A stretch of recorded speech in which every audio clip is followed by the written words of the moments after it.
அனைவருக்கும் வணக்கம். இந்த சண்டே வந்து எங்களுக்கு சூப்பராக போச்சு. சண்டே ஸ்பெஷல் என்னன்னு பார்த்தீங்கன்னா, சாதம், மட்டன் குழம்பு, மீன் வறுவல், அதுக்கப்புறம் ரசம், முட்டை இதெல்லாம் நல்லா சமைச்சு நல்லா சாப்பிட்டுட்டு அதுக்கப்புறம் நல்லா வேலையும் செஞ்சுட்டு நல்லா ரெஸ்ட்டும் எடுத்தாச்சு. அதை தான் இந்த வீடியோவில் பார்க்க போகிறீங்க. வாங்க வீடியோக்குள்ளே போகலாம்.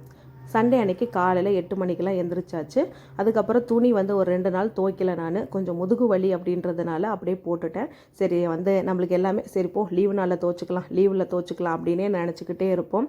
அதுபோல் தான் நானும் வந்து சரி சண்டே அன்றைக்கி துவைச்சிக்கலாம் அப்படின்னு சொல்லிட்டு, ஆனால் காலையிலே ஊற வச்சுட்டு வெயிலுக்கு முன்னாடி வேலையெல்லாம் முடிச்சிடலாம் அப்படின்னு சொல்லிட்டு காலையில் எந்திரிச்ச உடனே துணியை ஊற வச்சுட்டு துவைக்க ஆரம்பிச்சிட்டேன்.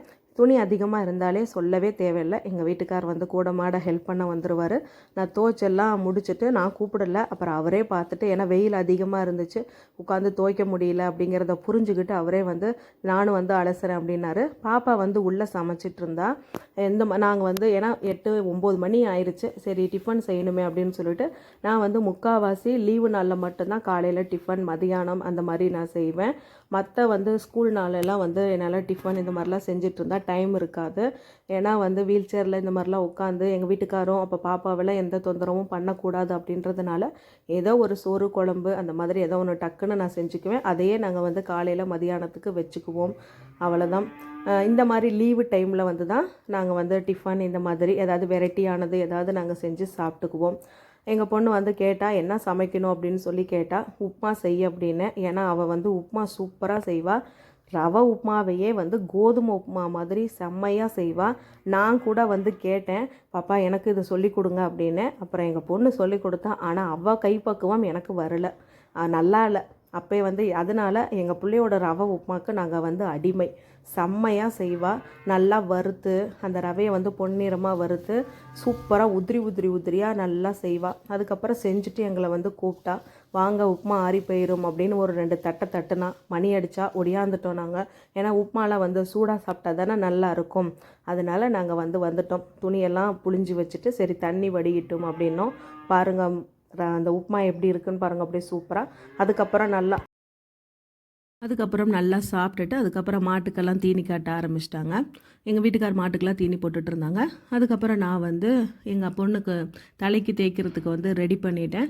அதாவது தலைக்கு குளிக்கிறதுக்கு வந்து இந்த சீக்காய், அப்புறம் செம்பருத்தி பூவு, செம்பருத்தி இலை, அப்புறம் அரப்பு, வெட்டி வேர், அப்புறம் கொஞ்சம் கத்தாழை, வெந்தயம், நிறையா பொருளெல்லாம் போட்டு அரைச்சி பவுட்ராக்கி வச்சுருப்பேன். அதை வந்து அவளுக்கு தலைக்கு தேய்க்கிறதுக்கு போயிட்டேன். இதுதான் எங்கள் ஊர். வந்து நிறைய பேர் வந்து உங்கள் ஊர் நல்லா இருக்குது, பேக்ரவுண்டு சூப்பராக இருக்குது அப்படிலாம் சொன்னீங்க. நாங்கள் வந்து இது வந்து இந்த மலை வந்து பார்த்திங்கன்னா ஏற்காட்டு மலை. எங்கள் ஊர்லேருந்து ஏற்காடு வந்து 1 மணி நேரம் தான், பக்கம்தான்.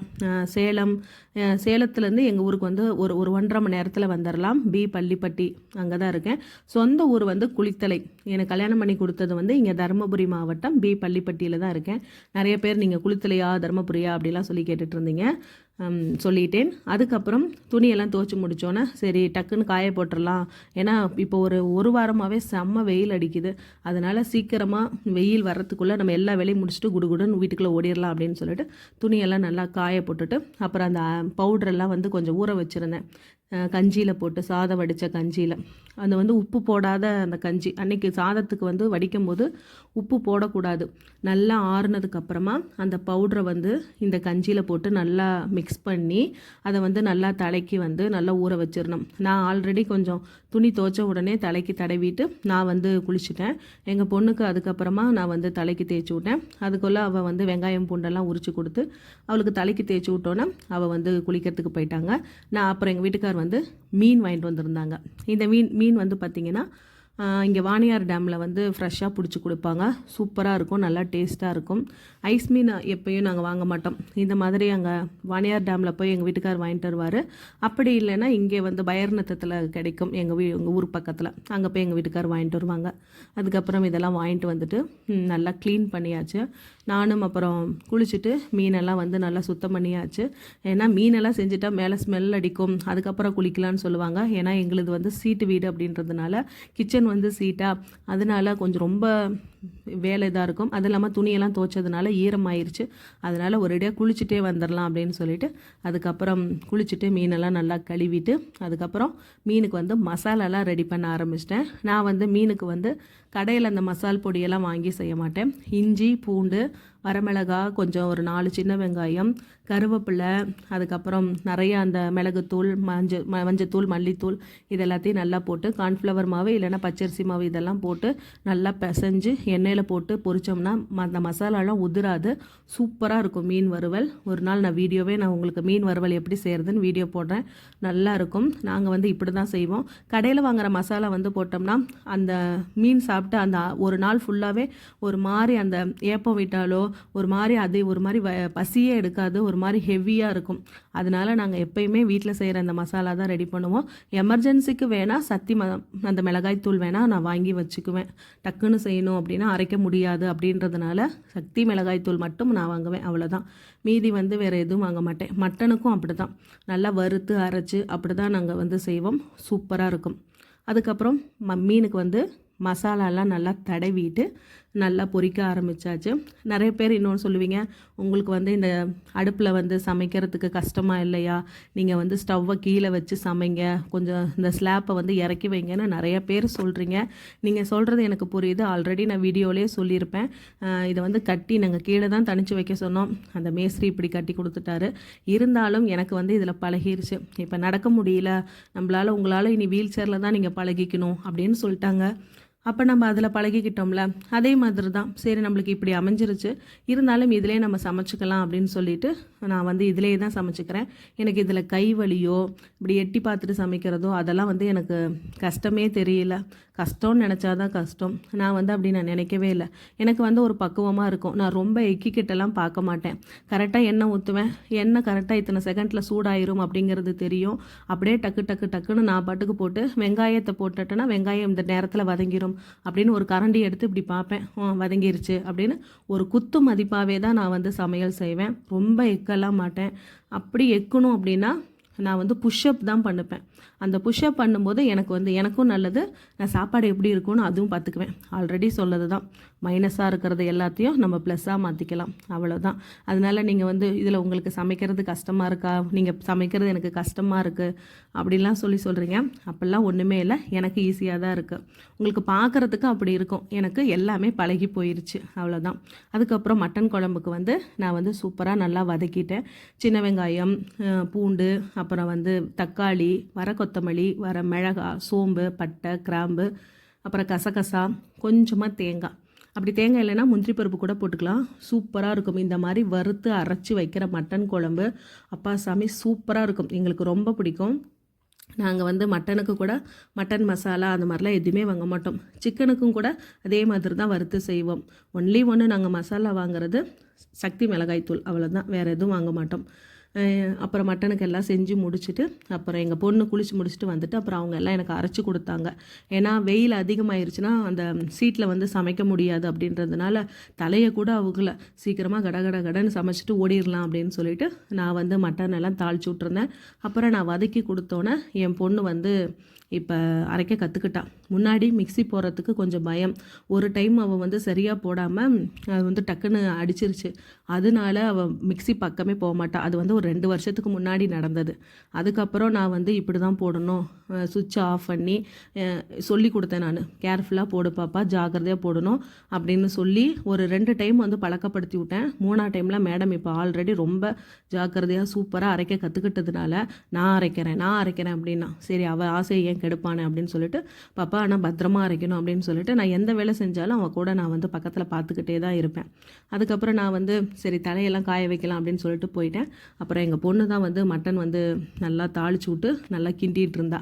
அதுக்கப்புறம் நல்லா வாசம் இந்த மாதிரி நம்ம அரைச்சி செய்யும் பொழுது சூப்பராக இருக்கும் மட்டன் குழம்பு. அதுக்கப்புறம் நான் வந்து அரைச்சி வச்சுருக்கிறது எல்லாத்தையும் மட்டன் குழம்புல ஊற்றிட்டு நல்லா விசில் விட்டுடலாம் அப்படின்னு சொல்லி நல்லா ஒரு 10 விசில் விட்டோன்னு வச்சுக்கோங்களேன், அந்த மட்டன் நல்லா பூவாக சூப்பராக வெந்துடும். அதுங்களும் என் பொண்ணு வந்து முட்டையெல்லாம் தோல் உரித்து வச்சுட்டு இருந்தா. ஏன்னா இன்றைக்கி அவளை வந்து அவளுக்கா எந்த வேலையும் வாங்கலை. இன்றைக்கி காலையில் உப்புமா செஞ்சால் அதுக்கப்புறம் கூட மாட அரைச்சி கொடுத்தா. ஏன்னா பரிச்சை வருது அப்படின்றதுனால நீ எந்த வேலையும் செய்யாத அப்படின்னு சொல்லிட்டேன். நான் சமைச்சிட்டு சாப்பிட்டுட்டு நீ போய் படி அப்படின்ட்டேன். அப்புறம் ரசம் தான் நான் வந்து வச்சுட்டு இருந்தேன். சூப்பராக இருக்கும். எங்கள் பொண்ணு வந்து ரசம் வந்து அந்த அவளே தான் இன்றைக்கி வந்து ரசத்துக்கு வந்து, ஏன்னா போன வாரம் வந்து ரசமும் சிக்கனும் அவள் வந்து செஞ்சுருந்தா.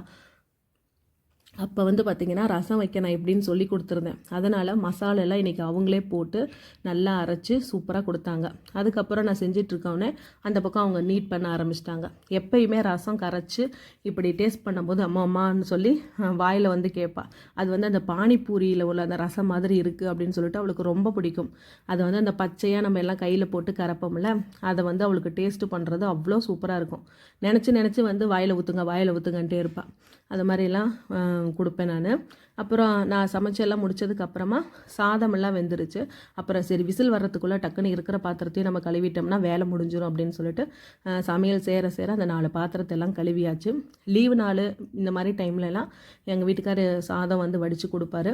மற்ற டைமில் அவர் ஏதாவது வேலையாக இருந்தாலோ அவர் இல்லைன்னா அப்படின்னா நானும் அவர் இல்லாத பட்சத்தில் அந்த வேலையை நானே செய்யணுன்றதுனால ரொம்ப கேர்ஃபுல்லாக நானே சாதமும் வடிச்சுக்குவேன்.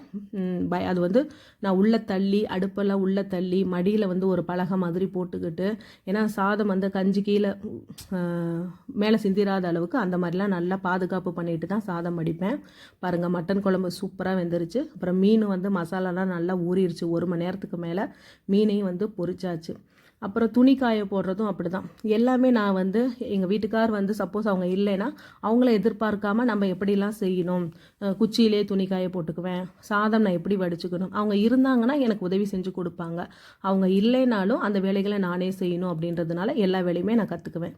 அப்புறம் நல்லா மதியம் இந்த சாப்பாடு செய்கிறதுக்கே 2 மணிக்கு மேலே ஆயிடுச்சு. அதுக்கப்புறம் மட்டன் குழம்பு, மீன் வறுவல், அப்புறம் அந்த மட்டனே லைட்டாக அப்படியே போட்டு லைட்டாக வறுத்து வச்சுருந்தோம். அவ்வளோதான்.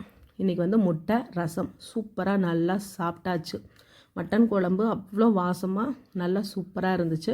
அதுக்கப்புறம் எல்லாமே நல்லா திருப்தியாக சாப்பிட்டுட்டு எங்கள் பொண்ணு வந்து ஹோம்ஒர்க் பண்ண போயிட்டா.